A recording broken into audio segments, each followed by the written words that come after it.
Bonjour à toutes et à tous et bienvenue pour ce classement des 10 personnages de Game of Thrones courant le plus de risques de mourir dans la 8e et dernière saison de la série.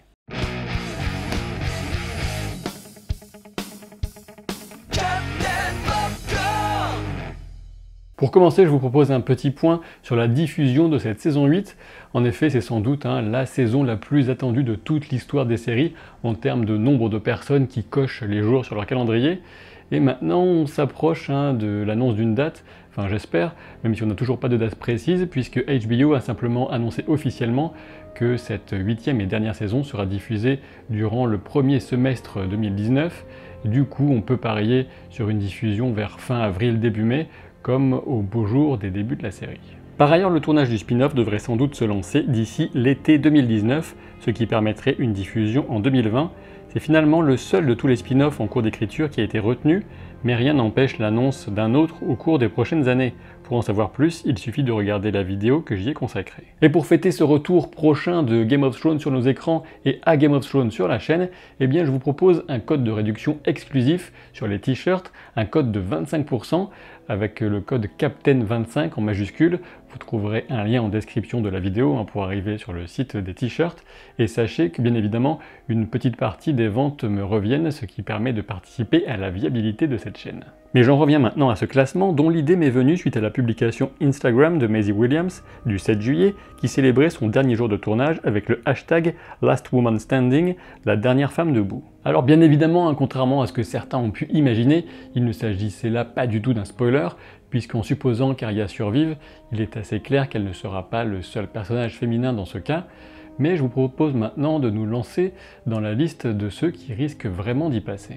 En première place de ce classement, j'ai choisi Theon Greyjoy, ou Théon Greyjoy si vous préférez. Alors la mauvaise nouvelle pour lui, c'est qu'il fait partie des 10 du classement, mais la bonne, c'est quand même que sur les 10, c'est celui à qui je donne les meilleures chances de s'en tirer. Je me suis même amusé à donner des pourcentages à chacun, et Théon récupère un 65% de risque de mourir, en gros une chance sur 3 de s'en tirer vivant, pas terrible, mais c'est mieux que les suivants. Ce qui me fait supposer que Théon mourra, eh bien c'est tout simplement la logique de rédemption du personnage qu'il a commencé à esquisser en fin de saison 6 pour pleinement embrasser durant la saison 7, et qui devrait trouver sa conclusion en saison 8. Ce qui lui reste à faire est très clair, il doit secourir sa sœur Yara, prisonnière de leur oncle psychopathe Euron, et faire de son mieux pour tenter de rembourser sa dette envers la famille Stark suite à sa terrible trahison. On peut notamment se souvenir que Théon est coupable de la mort de 2 enfants innocents, ceux qu'on a présentés comme étant Bran et Rickon. En résumé, je pense que Théon parviendra à sauver sa sœur, à vaincre Euron et à se racheter, mais tout ça au prix de sa vie. Et s'il survit, je pense qu'il renoncera à ses droits en faveur de Yara. Et c'est nul autre que Jon Snow, et oui je sais que je prévois en 2e position avec 70% de risque de mourir. Les spectateurs qui adorent Jon Snow sont très nombreux, et ils ont bien raison, car au-delà de sa naïveté, c'est vrai, il faut reconnaître qu'il incarne des tas de superbes valeurs, et parmi lesquelles on peut dire que le sens du sacrifice n'est pas loin d'être la première. Sans l'ombre d'un doute, Jon est au cœur de ce récit. S'il fallait résumer cette histoire à 2 personnages principaux, ce serait évidemment Daenerys et Jon. Sachant que je fais partie de ceux qui ne croient pas à la mort de Daenerys, il ne reste pas beaucoup d'autres choix que de réserver à Jon un destin tragique. En effet, la seule chose qu'on sait avec certitude, c'est que la saga se conclura sur une fin douce amère promise de longue date par l'auteur J.R.R. Martin. Or, selon moi, aucune autre mort n'apporterait autant d'amertume que celle de Jon. Ceux parmi vous qui ont déjà regardé ma série de 6 vidéos, une par épisode, de la saison 8, savent quel destin je présuppose pour le King in the North, et si vous ne les avez pas encore vus, je ne vous gâcherai pas ici la surprise du dénouement. Et si le risque n'est que de 70%, c'est que rien dans l'histoire actuellement ne pointe directement vers une mort probable de Jon, si ce n'est sa volonté clairement exprimée auprès de Mélisandre de ne pas le ramener une seconde fois, mais si je devais me baser uniquement sur ma conviction personnelle, il serait bien aux alentours de 85% de risque. C'est Lord Varys que j'ai choisi en numéro 3, et on peut dire que les choses commencent à se corser sérieusement, puisque je lui donne 85% de risque de mourir. Comme on a pu le constater dès la saison 7, le rôle de Varys devient de fait très secondaire, maintenant que les intrigues politiques sont passées au second plan jusqu'à quasiment disparaître. Varys a eu 2 scènes marquantes en saison 7. La première avec Daenerys, qui lui a promis de le faire brûler s'il lui était déloyal, et la seconde avec Mélisandre, qui lui a annoncé que, tout comme lui, elle devait mourir à Westeros. Alors oui, évidemment, il est possible que Varys meure tranquillement à Westeros des années après la fin de l'histoire, mais du coup, on se demanderait quel serait l'intérêt de la remarque de Mélisandre, à moins justement que ce ne soit pour nous tromper. Et puis à cela, il faut ajouter la fameuse voix dans les flammes que Varys a entendue alors qu'il était un très jeune et pauvre enfant qui venait de se faire émasculer par un cruel sorcier qui avait jeté ses parties intimes dans un brasier. Comme vous le savez sans doute déjà si vous avez regardé ma vidéo consacrée au destin croisé de Varys et Mélisandre, je pense que ces deux éléments convergeront en saison 8 pour donner à Varys une mort significative qui sera vouée, je l'espère, dans la continuité de sa vie, au service du bien du peuple des 7 royaumes. Alors oui, je sais, je lui ai quand même laissé 15% de chance de survie, ce n'est pas rien, mais c'est plus pour faire joli et pour laisser une marge de progression pour les suivants. Et justement, en 4e place, voici celui qui a piqué la place de Varys à la tête de son réseau, en tout cas en apparence, Qyburn.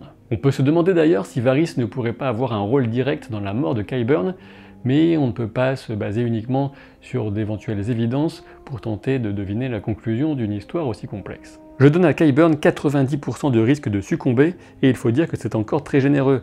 Mais après tout, Qyburn n'est-il pas justement l'un de ceux qui regardent la mort dans les yeux depuis le début pour la défier en permanence, voire la vaincre? En tout cas, c'est clairement ce qu'il a fait pour Gregor Clegane, alias la Montagne, mais est-ce qu'il sera aussi doué pour préserver sa propre existence? Et décidément, ma réponse est non, je pense qu'il fera partie des victimes collatérales de la dernière chute de Cersei en droite ligne vers l'enfer. Ce n'est pas de gaieté de cœur que j'aborde la 5e position, puisqu'elle concerne un personnage que j'adore, et oui, Jaime Lannister. Et en plus, avec Jaime, en tout cas selon moi, on passe à un niveau de certitude encore plus élevé, puisque je lui donne 95% de risque de mourir. Le rêve de Jaime a toujours été d'être un grand chevalier dont les exploits sont inscrits dans le livre des frères qui recense tous les hauts faits des membres de la garde royale, l'ordre d'élite de la chevalerie par excellence. Et je dois dire que j'ai du mal à imaginer une autre mort pour lui qu'une mort héroïque au combat, et si une telle mort doit arriver, autant que ce soit à l'écran et donc durant la saison 8. Il faut ajouter à cette conviction la fameuse phrase prononcée durant l'épisode 4 de la saison 5, quand Bronn demande à Jaime comment elle voudrait mourir,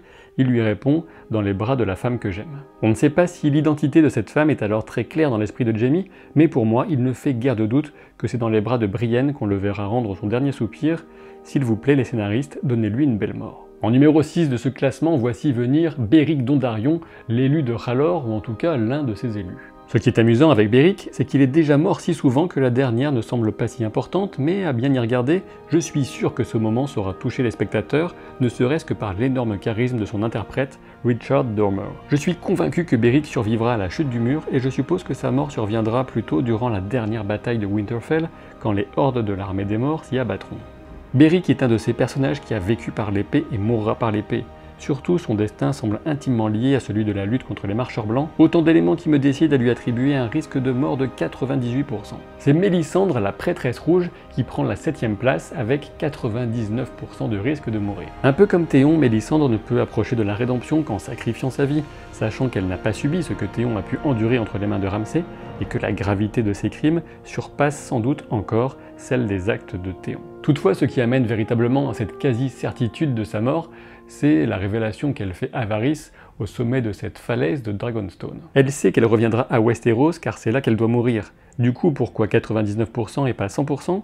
Eh bien, c'est uniquement pour le plaisir de laisser cette minuscule marge d'erreur, puisqu'on sait que Mélisandre s'est déjà trompée dans l'interprétation de ses visions, et qu'il serait plutôt ironique qu'elle se trompe encore, cette fois sur son propre destin. Je suppose que le trio de tête de ce classement ne sera guère surprenant, et on commence avec Euron Greyjoy à la 8e position. Euron est une ordure de la pire espèce, et je suis convaincu qu'il aura encore le temps de faire du dégât en saison 8 avant d'être finalement vaincu, si possible par sa nièce et son neveu. Ceci dit, la Montagne serait aussi un assez bon candidat pour mettre fin à la pitoyable existence de ce pirate qui n'a eu de cesse que de mentir, trahir, tuer, torturer tant que cela servait ses intérêts. Aucune rédemption n'est possible pour un tel personnage, c'est évident, et on voit mal l'histoire se terminer en le laissant poursuivre son petit bonhomme de chemin dans le sillon sanglant de son terrible navire. C'est donc plutôt pour la forme que je lui laisse 1% de chance de survie. Après tout, on ne sait jamais, il pourrait bien passer le restant de ses jours à croupir au fond d'une terrible prison, un sort pas vraiment des plus enviables. Vous l'attendiez peut-être à la première place, mais c'est sur la 2e marche du podium que je vois Cersei Lannister. Certains adorent imaginer des scénarios improbables dans lesquels elle triompherait et finirait sur le trône de fer, seule ou encore aux côtés du roi de la nuit, mais bon, soyons sérieux 5 minutes, Cersei va mourir, c'est évident. Des vidéos entières ont déjà été consacrées aux circonstances possibles de sa mort, et on sait bien que les candidats les plus probables sont Jaime, Arya, Sandor et éventuellement Tyrion. Quoi qu'il en soit, le chemin va s'arrêter là pour Cersei, après, je l'imagine, une fausse couche qui terminera de lui faire perdre la raison et le peu de bon sens qui lui est resté. Je pense qu'on peut lui souhaiter une mort aussi terrible et flamboyante que sa tragique existence. Disons que je lui laisse un demi-pourcentage de chance de survie juste pour faire genre. Mais qui reste-t-il donc pour la toute première place de ce classement? Eh bien il s'agit d'un duo ex-aequo et un duo assez patibulaire puisque j'y mets Gregor Clegane alias La Montagne et le Roi de la Nuit en personne. Alors oui, je sais, c'est un petit peu de la triche, puisqu'on peut supposer que les deux sont déjà morts, en quelque sorte, mais on peut parler, si vous préférez, de leur destruction plutôt que de leur mort.